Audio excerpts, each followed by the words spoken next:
तो सबसे पहले सर मैं एक बहुत ही सिंपल सा सवाल, हम जनरली बोल देते हैं कि डिप्रेशन, मुझे तो डिप्रेशन है, मैं डिप्रेसिंग थॉट्स आ रहे हैं। तो एक लेमैन जो डिप्रेशन को सोचता है, लेकिन और एक मेडिकल टर्म में ऑब्वियसली वो बहुत डिफरेंट होगा, तो उनमें आप डिफरेंस कैसे करें? आप क्या बताना चाहोगे कि एक्चुअल में मेडिकल टर्म्स में डिप्रेशन क्या चीज़ है? बड़ा अच्छा क्वेश्चन पूछा है आपने। तो सबसे पहले मैं ये बताना चाहूँगा कि डिप्रेशन का हिंदी मतलब होता है अवसाद, और डिप्रेशन का सबसे इम्पॉर्टेंट सिम्टम होता है मन उदास रहना, most of the time in day and most of the days in week. Okay जी। तो कई लोगों को समझ नहीं आता है कि उदासी क्या होती है। बिल्कुल। तो उनसे हम पूछते हैं आपका मन उदास रहता है सर, उदासी क्या होती है? हमें नहीं पता। तो खुशी कम हो जाने को उदासी बोलते हैं। अगर किसी का मन पहले की तुलना में कम खुश है तो हम कह सकते हैं कि वो उदास है। ठीक है। इसका दूसरा सबसे इम्पॉर्टेंट सिम्टम होता है कि जो चीज़ें पहले उस व्यक्ति को अच्छी लगती थी, जिनको वो एंजॉय करता था, उसमें एंजॉयमेंट कम हो गया है उसका। कुछ लोग आके बताते हैं कि जी मुझे डांस बहुत अच्छा लगता था, मुझे पेंटिंग बहुत अच्छी लगती थी, अब मैं इन एक्टिविटीज़ को एंजॉय नहीं करता हूँ। ठीक है। और तीसरा इम्पॉर्टेंट सिम्टम होता है फटीग। Okay, tiredness. ठीक है। नॉर्मल रूटीन एक्टिविटी जो आदमी पहले करता था, उतनी एक्टिविटी करने में ही उसको जल्दी थकावट हो जाती है, फटीग हो जाती है। बिल्कुल, मन नहीं है। इसके बाद सिम्टम जो होते हैं कि बोलने की भी इच्छा नहीं होती आदमी की, उसकी स्पीच कम हो जाती है, वॉल्यूम कम हो जाता है। ओके। आदमी आई टू आई कांटेक्ट मेंटेन नहीं करता, नीचे को देखते हुए बैठता है मोस्टली। अच्छा। उसको एक सब्जेक्टिव फीलिंग आती है as if time has stopped, क्योंकि उसका टाइम ही नहीं पास होता, उसे लगता है टाइम रुक गया है। उसको डिसीजन लेने में बहुत दिक्कत आती है। जो डिसीजन वो पहले चुटकियों में ले लेता था, घर वाले बोलते हैं जी ये तो बड़ा क्विक था, आजकल ये डिसीजन ही नहीं ले पाता। राइट। उसका कॉन्फिडेंस लेवल कम हो जाता है, उसकी कंसंट्रेशन कम हो जाती है, आमतौर पे उसकी नींद या भूख कम हो जाती है। मोस्ट ऑफ द डिप्रेशन में नींद और भूख। ओके। नींद आने में भी टाइम लग सकता है, और ऐसा भी हो सकता है कि एक बार नींद आ जाए और सुबह जल्दी खुल जाए, और बीच में भी खुलती रहे। राइट। या उसकी भूख कम हो जाती है, या उसका खाना खाने में मन ही नहीं करता। तो सर एक ना, जैसे हम बहुत सारे वर्ड्स माइंड में आ रहे हैं मेरे, जैसे कि एक तो हो गया स्ट्रेस, डिप्रेशन, एंजाइटी, सैडनेस। तो ये वर्ड्स कनेक्टेड तो हैं कहीं ना कहीं, पर इनका एग्जैक्ट मीनिंग आप प्लीज़ हमें बताइए। मैं एक एक करके दोबारा से बोलती हूँ। मैं इन वर्ड्स पे आता हूँ, पहले हम डिप्रेशन खत्म कर लें, अभी 2-3 लाइनें रह। ठीक है।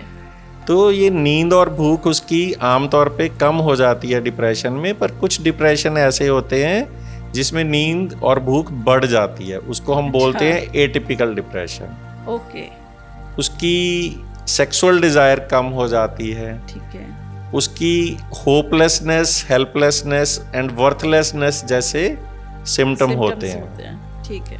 होपलेसनेस का मतलब होता है कि उसे लगता है कि मैं ठीक नहीं होऊंगा। ओके। मैं ठीक हो ही नहीं सकता। राइट। हेल्पलेसनेस का मतलब होता है कि मुझे कोई ठीक कर ही नहीं सकता, डॉक्टर साहब आप मेरी हेल्प कर ही नहीं सकते। ओके। और वर्थलेसनेस का मतलब होता है कि सारे अच्छे भले हैं, सारे इतना बढ़िया काम कर रहे हैं, मैं ही किसी काम का नहीं हूँ। सेल्फ वर्थ कम हो जाती है। सेल्फ वर्थ कम हो जाती है। और लास्ट इंपॉर्टेंट सिम्टम जो रह गया वो है सुसाइडल थॉट्स। जब डिप्रेशन बहुत ज़्यादा बढ़ जाता है तो उसको सुसाइड के विचार भी आने लग जाते हैं। वो लास्ट स्टेज सीवियर डिप्रेशन में आते हैं। तो आपने पूछा नॉर्मल सैडनेस और डिप्रेशन में कैसे डिफरेंशिएट करेंगे। तो जब ये सारे साइन एंड सिम्टम्स 15 दिन से ज़्यादा परसिस्ट करते हैं, तब हम उसको कहते हैं कि आदमी को डिप्रेशन हो गया है। उसके क्राइटेरिया हैं कि कितने सिम्टम हो, तो माइल्ड बोलते हैं, इतने सिम्टम हो तो मॉडरेट बोलते हैं, ये सिम्टम हो तो सीवियर बोलते हैं। तो सैडनेस किसी को भी हो सकती है। मान लो आज कोई ऐसा इवेंट हो गया जो मैं नहीं चाहता था, या जो मैं चाहता था वो नहीं हुआ, हो सकता है मैं कुछ घंटों के लिए सैड हो जाऊं, बट वो नॉर्मल है, क्योंकि आई विल बिकम नॉर्मल। मेरा कोई दोस्त मिलने आ गया, मैं उसके साथ खुश हो जाऊंगा, मूवी देखूंगा, मैच देखूंगा, खुश हो जाऊंगा।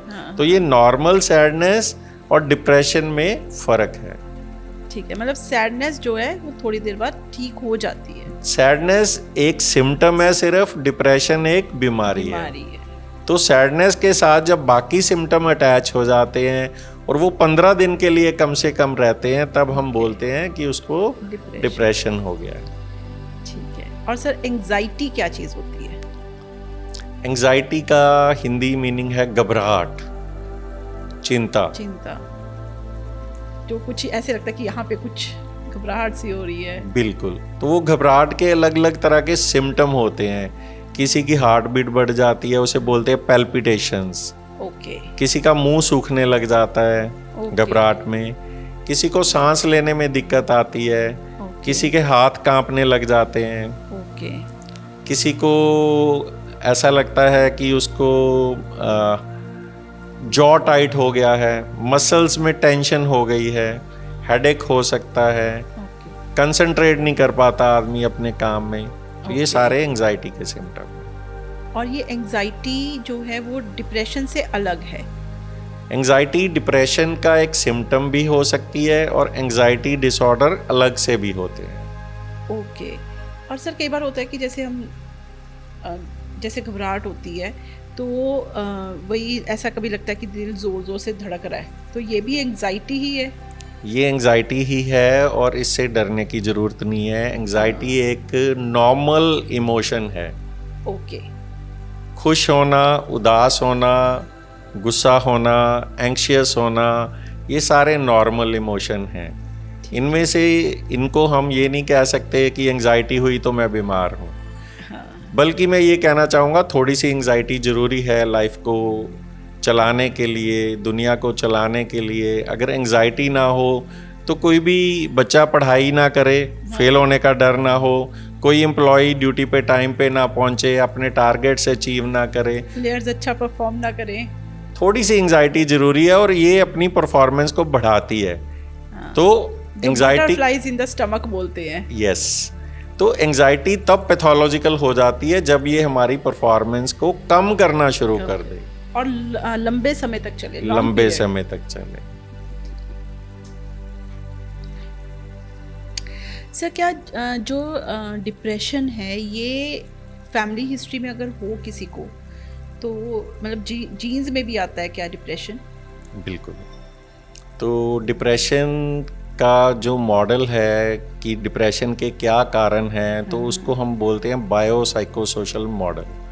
तो बायो का मतलब है बायोलॉजी कि ये जीन्स में है। तो जिसकी फैमिली में फर्स्ट डिग्री रिलेटिव्स मींस माता पिता भाई बहन और बच्चे, किसी को भी डिप्रेशन है तो उसकी फर्स्ट डिग्री रिलेटिव्स को डिप्रेशन होने के चांस 2 से 3 गुना बढ़ जाते हैं आम लोगों के मुकाबले। ओके।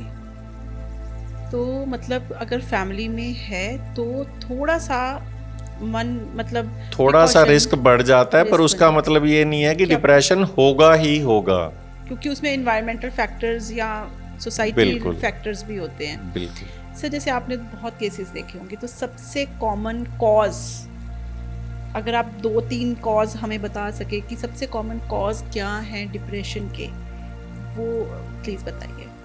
डिप्रेशन 2 तरह का होता है। एक डिप्रेशन हम बोलते हैं एंडोजीनस डिप्रेशन। ओके जी। एंडोजीनस डिप्रेशन का मतलब है कि कोई बाहरी कारण नहीं है डिप्रेशन का, डिप्रेशन अंदर से ही आ रहा है। जैसे कि किसी को शुगर की बीमारी हो जाती है, ब्लड प्रेशर की बीमारी हो जाती है, उसमें कोई बाहरी कारण अलग से नहीं होते। तो ये भी अंदरूनी जीन्स की वजह से, उसके जेनेटिक लोड की वजह से उसको बीमारी आ रही है। बहुत सारे लोग आके हमें बोलते हैं डॉक्टर साहब हमारे घर में तो कोई दिक्कत है ही नहीं, सब कुछ ठीक ठाक है, इसको कैसे डिप्रेशन हो गया? तो वो एंडोजीनस डिप्रेशन ये होता देखिए है। नई बात पता चली है कि सिर्फ बाहर से नहीं होता, मतलब बॉडी के अंदर से ही है। बिल्कुल। और दूसरा डिप्रेशन होता है जिसमें बाहरी कारण होते हैं, उसको हम बोलते हैं रिएक्टिव डिप्रेशन। ओके। ये होता है स्ट्रेसफुल लाइफ इवेंट्स के रिस्पॉन्स में। और आपने बोला सबसे इम्पॉर्टेंट 2-3 कारण, तो सबसे इम्पॉर्टेंट कारण है कि पेरेंट्स की डेथ हो जाना यंग एज में बच्चे के, ठीक है। स्पाउस की डेथ हो जाना, अनएम्प्लॉयमेंट, ओके। ये कुछ कॉमन कॉजेज हैं। अदरवाइज बॉडी कुछ पॉजिटिव इवेंट्स को भी एज ए स्ट्रेस डील करती है। For example marriage, child birth, promotion, ये सारे पॉजिटिव इवेंट है, पर इसमें भी आदमी को स्ट्रेस के कारण डिप्रेशन हो सकता है। आजकल तो बहुत हो रहा है मैरिजेस के ड्यूरिंग कोल्ड फीट हो जाना कि क्या होगा पता नहीं।